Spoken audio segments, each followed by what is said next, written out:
My name is Burke Hedges, author of the best-selling book, The Parable of the Pipeline. I open my book with a story about Pablo and Bruno, who take two very different paths in their quest for financial independence. What you're about to see is the delightful animated story of their adventure. So, sit back, relax, and enjoy the life-changing lessons in The Parable of the Pipeline.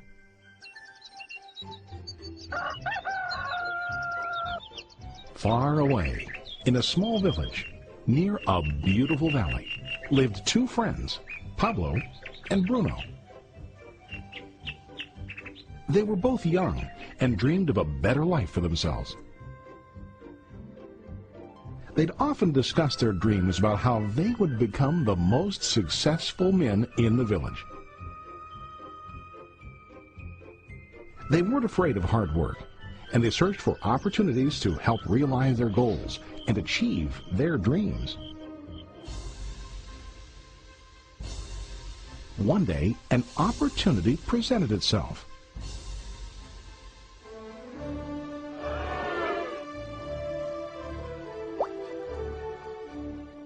The mayor of the village decided to hire two people to bring water from a spring up on the mountain, across the valley, back down to the village. They were to be paid based on the amount of water delivered to the village. Bruno and Pablo enthusiastically got to work. Every day, from morning till evening, they carried buckets to and from the spring. They worked hard, carrying water to the village. In the evening, they'd return home with their day's wages.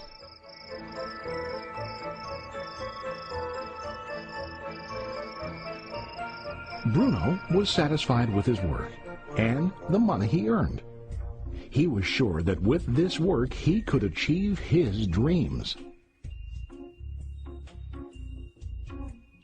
Bruno thought that to increase his wages he could use bigger buckets to bring more water each trip. He believed with a larger income he would soon be able to buy a cow and the house that he dreamed about.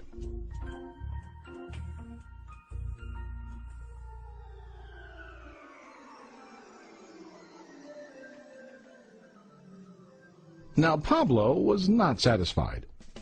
At the end of the day, his back and hands ached, and he was exhausted. He was looking for an easier way to earn more. One day an idea occurred to Pablo. He imagined building a pipeline to deliver the water from the mountain spring to the village. With this pipeline, he could get more water to the village without carrying buckets back and forth from the spring to the village. Soon, he got very excited about his idea and began to plan. Pablo, of course, shared his idea with his friend Bruno and asked him to join with him to work on and help build the pipeline. Bruno thought the idea was crazy. All Bruno could think about was what his money could buy today and how to get it quicker. He felt that building a pipeline would slow him down and delay him in achieving his goals. Instead, Bruno got bigger buckets and went more often back and forth, fetching water.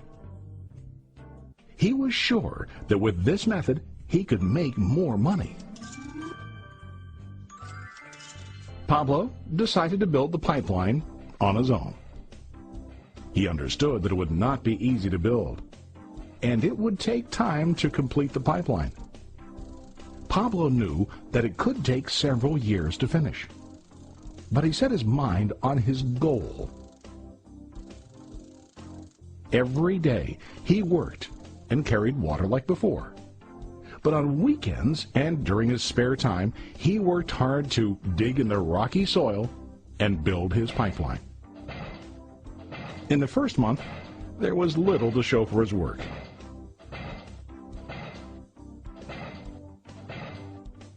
Bruno and the villagers laughed and teased him. They called him Pablo the Pipeline Man. During this time, Bruno's income doubled. He already bought a cow and a bigger house. His lifestyle changed. He now spent time after work in the bar, enjoying his hard-earned wages from delivering water.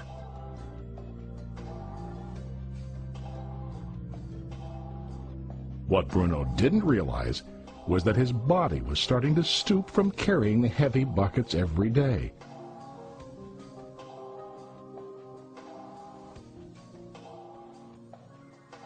His face looked worn and his body tired.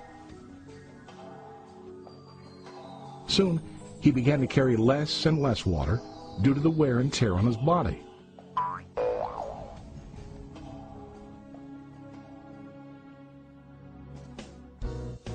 Month after month, Pablo worked. Soon a year passed, and then a second year. Finally, Pablo finished his pipeline. He now used his pipeline to deliver water to the village instead of carrying buckets. Pablo was now earning more money than ever before. The water continued flowing to the village, while Pablo wasn't working. While he slept and ate, the water flowed.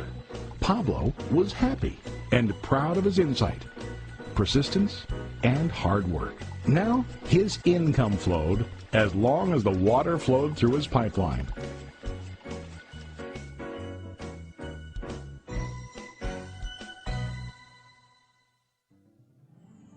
The story of Bruno and Pablo is a reflection of life. Their jobs symbolize what most people do to earn money. Bruno gets his money using buckets. He goes back and forth, carrying his buckets from the spring to the village in exchange for money. To increase his income, he either has to go more frequently to the spring or to use larger buckets. It's common in real life to increase our income by working harder. For example, working overtime or getting a second job.